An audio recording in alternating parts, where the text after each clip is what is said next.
And when Isaac Newton, for example, discovered his law of gravity and wrote down the equations of motion, he didn't say, marvelous, I now understand it, I've got a mechanism, therefore I don't need God. In fact, it was the exact opposite. It was because he understood the complexity and sophistication of the mathematical description of the universe that his praise for God was increased.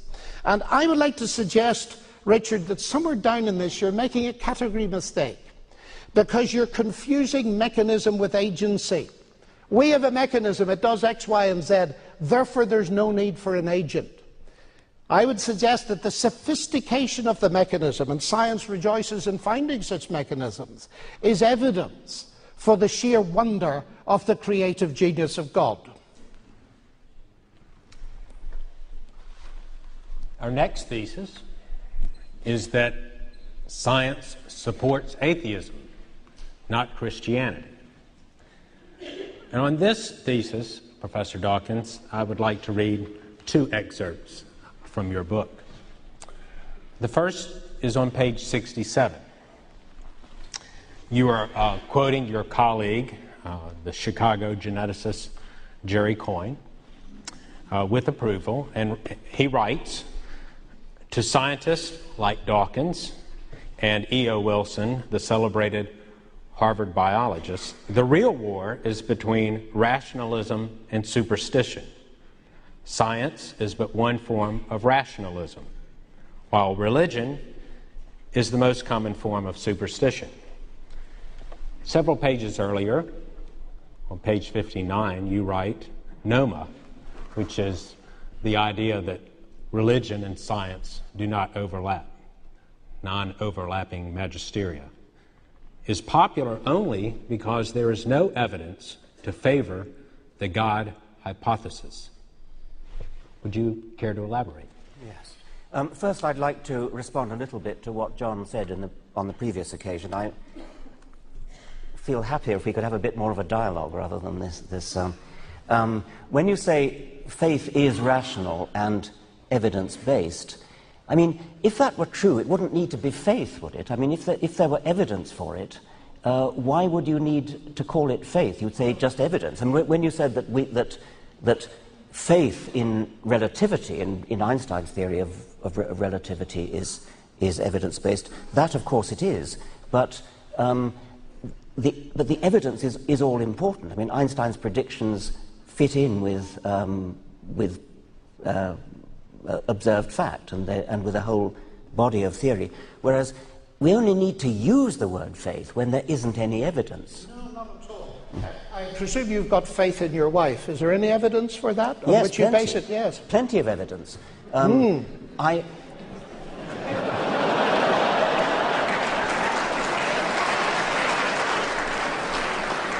Let's generalize it. Never mind about my wife. Let's generalize. It's the same with mine, Richard. It's the same with mine. Let's say that in general, how do we know that somebody loves us? Okay? Yes. You can use a word faith for that if you like, but it's not the right use of the word. Because, oh, it is. Because you know why, you know your wife loves you because of all sorts of little signs, little catches in the voice, little looks in the eye. That's the evidence that it is. Yes, that's evidence. right. That's perfectly good evidence. That's not faith. Yes, it is. Well, okay, then we're coming down to pure semantics. I think you've been influenced too much by Kant, you see. Not explicitly, I have to say. Let's go on. Which of these statements are we now on? We're on the second. Looking for an opening. It didn't seem to have much connection with the quotes from the God Delusion that you read. It actually works well with the first. Okay, it does. You read a quote from Jerry Coyne about the real war being between supernaturalism and naturalism. The context of that quote was the turf wars, in a sense, in American education between creationism and evolution. And within that context, I have been accused of letting the side down because, as you know, there's a problem with American education that some nutcases are trying to introduce creationism into American schools. which is obviously very bad for science, and my scientific colleagues are deeply worried by this and are trying to fight it, and all power to them. They complain that I am not helping matters, that I'm in a sense rocking the boat by saying quite openly that it is my understanding of evolution that has led me to atheism. And they point out again quite rightly that if I were called up to in a court of law testifying in favour of evolution and against the teaching of creationism, and the lawyer said, Mr. Dawkins, is it true that evolution has led you to atheism? I should have to say yes, whereupon he would turn to the jury and say, my case rests. It doesn't do the cause of science any good to unite evolution with atheism. That was the context of Jerry Coyne's remark. Coyne was saying, okay, if you're concerned only with the narrow political battle of saving American science in the schools, then you should button your lip and stop talking about atheism.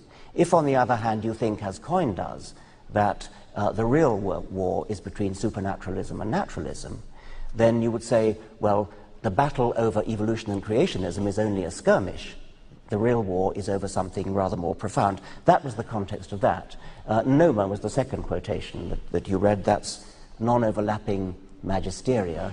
The late Stephen Gould argued that there was no real battle between science and religion because they were about non-overlapping magisteria, different things, ships that pass in the night, no contact between them. They're about totally different things. I don't think that for a moment. I think that religion really is, in a sense, about science. I think that religious claims about the universe are scientific claims. I suspect that John may agree with me about this. Claims about the universe are scientific claims. A universe with a God would be a very different kind of universe from a universe without a God. Scientific methods are the appropriate methods, or at least the scientific way of thinking is an appropriate way of thinking for deciding whether we live in this kind of universe with a God or that kind of universe without a God. It becomes even more glaring where you talk about miracles, which, I mean, however much sophisticated theologians may profess their non-belief in miracles, the plain fact is that the ordinary person in the pew, the ordinary unsophisticated churchgoer, believes deeply in miracles, and it's largely miracles that persuade that person into the church in the first place. If there are miracles, they are to be judged as by scientific means. If there was a virgin birth, if somebody was raised from the dead, these are strictly scientific claims. They may be difficult to verify, but as I've said in the book, The God Delusion, if you could imagine, hypothetically, that DNA evidence could be discovered showing that Jesus never had a father, that Jesus was born of a virgin, then can you imagine any theologian saying, oh, no, not relevant, separate magisteria, science has no bearing on this case? Of course they wouldn't. Science has every bearing on this case. That's what I have to say about Noma, and I think I probably run out of my 5 minutes. Thank you, Professor Dawkins. Well, I agree with you very much on the Noma issue, Richard, that science and religion, keeping them separate. Actually, if you read the small print on Noma, it rather disconcerts you because it says that science deals with reality and religion with everything else, and of course I'm not very happy with that. I certainly agree with you that the modes of logical analysis that science has introduced to you are the right ones to deal with many of the central claims of Christianity. I would widen it a bit. It's historical science, of course. We're dealing with events in the past. But Christianity is falsifiable in that technical sense. I would very much support that. Now, the thesis here is that science supports atheism, not Christianity. I think atheism undermines science very seriously. Because if you think of the basic assumption that all of us who are scientists have, that is, we believe in the rational intelligibility of the universe. And it's interesting to me that scientists of the eminence of Eugene Wigner and Albert Einstein use the word faith. They cannot imagine a scientist without this faith. Because, of course, they point out that you've got to believe in the rational intelligibility of the universe before you can do any science at all. Science doesn't give you that. Now, the interesting thing is this. Suppose we now look at that issue against the background